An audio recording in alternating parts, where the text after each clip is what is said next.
Sanjeev. Question number 6 property 4 0 to pi x upon a square cos square x plus b square sin square x। पहला step वही removal of x।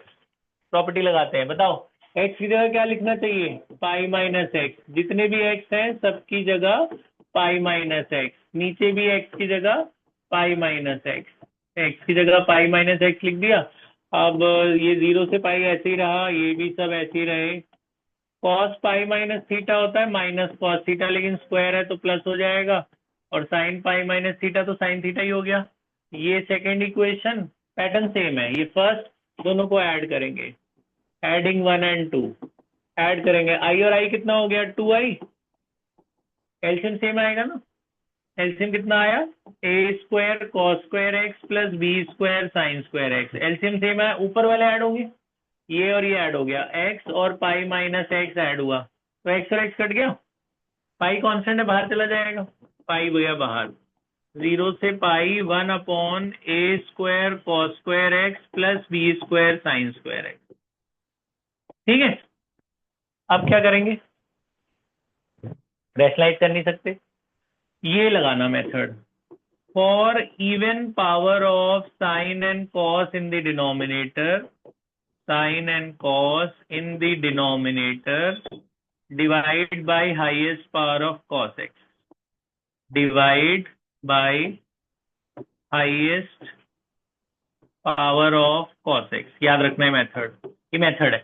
कभी भी आपको even power दिखे sine cos के denominator में, कभी भी प्लस माइनस में, तो कॉस की सबसे बड़ी पावर से डिवाइड कर देना। कॉस की बड़ी पावर क्या है 2, तो कॉस स्क्वायर से सबको डिवाइड कर देंगे बेटा बोर्ड की तरफ, सबको कॉस स्क्वायर से डिवाइड, सबको न्यूमरेटर डिनोमिनेटर सबको, सबके नीचे कॉस स्क्वायर लगाना है। यहाँ भी कॉस स्क्वायर, यहाँ भी कॉस स्क्वायर, यहाँ भी। इस कॉस के नीचे कॉस लगाओगे तो कॉस तो कट जाएगा, और साइन के नीचे कॉस लगाओगे तो क्या बन जाएगा tan। आया समझ में। और ये 1 बाय कॉस स्क्वायर क्या बन गया सेक स्क्वायर, लिख दूं तो सबको कॉस से डिवाइड करा, 1 बाय कॉस स्क्वायर ऊपर क्या बना सेक। इससे ये फायदा हुआ कि tan को t मानेंगे तो सेक कट जाएगा। tan का डिफरेंशिएशन क्या होता है सेक स्क्वायर, इसलिए ऐसा किया। कॉस से डिवाइड करने से नीचे tan बन जाता है, ऊपर सेक स्क्वायर बन जाएगा, तो tan को t मानेंगे सेक कट जाएगा। लेकिन अभी नहीं मानेंगे t। इसमें 2-3 बातें हैं, एक तो ये वाली बात इंपॉर्टेंट है, एक बात और है, एक प्रॉपर्टी है बेटा।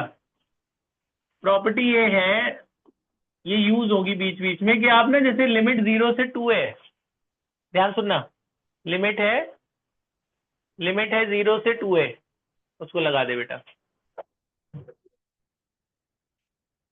1 मिनट होल्ड करते हैं जरा, फिक्स कराते हैं 1 सेकेंड। हाँ देखो दिख रहा है, बोर्ड दिखा दे इनको, देखो इधर इधर दिख रहा है बोर्ड, इधर कर दे, इधर की तरफ, इस साइड। हाँ चलो सुनो सुनो सुनो जल्दी, 1 मिनट और, ठीक है चल रहा है। देखो यहाँ पे क्या है, मैंने tan को t माना सेक कट जाएगा, ठीक बात है, लेकिन t नहीं मान सकते, कारण क्या है पता है। अगर तुम यहाँ t मान लोगे लिमिट बदलेगा। tan x को t क्यों नहीं माना यहाँ मैंने, अगर आप tan x को t मानते हो लिमिट बदलेगा। tan 0 क्या होता है 0, और tan पाई क्या होता है 0, दोनों लिमिट 0 0 हो जाएगी। अब 0 से 0 थोड़ी इंटीग्रेट करेंगे तो 0 ही आ जाएगा, खत्म हो गई बात। तो इसलिए यहाँ वो प्रॉपर्टी लगाएंगे। प्रॉपर्टी कहती है कि अगर लिमिट 0 से कुछ, आप ना लिमिट को हाफ कर सकते हो, जैसे ये 2 है तो आप इसे 2 से डिवाइड और बाहर 2 से मल्टीप्लाई कर सकते हो। इसको 2 से डिवाइड करो क्या बन जाएगा a, और बाहर 2 से मल्टीप्लाई करोगे। तो यहाँ काम ये भी यही करना है। क्या करना है, ये प्रॉपर्टी लगानी है, ध्यान से देखना। प्रॉपर्टी क्या लगानी है, 2 से डिवाइड 2 से मल्टीप्लाई, लिमिट 2 से डिवाइड 2 से मल्टीप्लाई, बाहर पाई चल रहा है, बाहर पाई चलता रहेगा, 2 से डिवाइड 2 से मल्टीप्लाई, ये बात समझ में आई, ठीक है। 2 डिवाइड 2 मल्टीप्लाई, तो ऊपर वाला dt बन गया, ऊपर वाला dt बन गया, और नीचे वाले को t माना था तो क्या बन जाएगा a square b square t square. ये बात समझ में आई। तो यहाँ से b स्क्वायर कॉमन ले लेना। अच्छा मैंने t नहीं दिखाया, अब tan x को आप t मानना, अब tan x को t मानना, tan x का डिफरेंशिएशन क्या हुआ sec स्क्वायर t का dt बाई dx। ये बात समझ में आई, वो मैंने t वाला स्टेप नहीं दिया। tan को t मानोगे तो sec स्क्वायर कट जाएगा ना, ऊपर वाला देखो sec स्क्वायर dx क्या बन गया dt, तो ऊपर वाले को मैंने dt लिख दिया, ठीक है। अभी चलो अगले स्टेप में लिख देते हैं।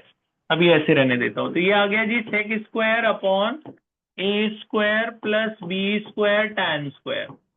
अब अगले स्टेप में लिख दो ये स्टेप। अच्छा ये 2 कट गया, ये समझ में आया, 2/2 मल्टीप्लाई। अब टी माना है मैंने, तो ऊपर वाला जो सेक स्क्वायर डीएक्स है, ऊपर वाला क्या बन गया, dt, है ना, ठीक है, सेक स्क्वायर डीएक्स dt बन गया। और नीचे वाले tan को t माना था, तो ए स्क्वायर बी स्क्वायर tan को क्या माना था, t। लिमिट बदल जाएगी, बदलो लिमिट। पहले जीरो डालो, tan जीरो क्या होता है, जीरो। फिर पहले पहले जीरो डालो, tan जीरो क्या होता है, जीरो। फिर 90 डालो, tan 90 क्या होता है, इन्फिनिटी। नॉट डिफाइंड हो सकती है लिमिट। यहाँ तक बात समझ में आई? और बाहर पाई बचा हुआ है। अब ये फॉर्मूला बन गया ना, लेकिन इसमें एक प्रॉब्लम है, एक्स स्क्वायर के साथ कुछ नहीं होना चाहिए, मैंने बताया था। एक्स स्क्वायर के साथ टी स्क्वायर के साथ क्या लगा है, बी स्क्वायर, ये बाहर ले लो, टी स्क्वायर कॉमन ले लो। जब बी स्क्वायर बाहर लोगे तो ये डिवाइड हो जाएगा ना, आया समझ में? तो ये ए स्क्वायर बाई बी स्क्वायर को आप क्या लिख सकते हैं, ए बाई बी का होल स्क्वायर। ये फॉर्मूला बन गया ना। अब बना फॉर्मूला, इसके साथ ये हटाओ, और वही फॉर्मूला, कौन सा फॉर्मूला बना जो उसने बताया था, क्या formula, 1/a tan inverse x upon ए।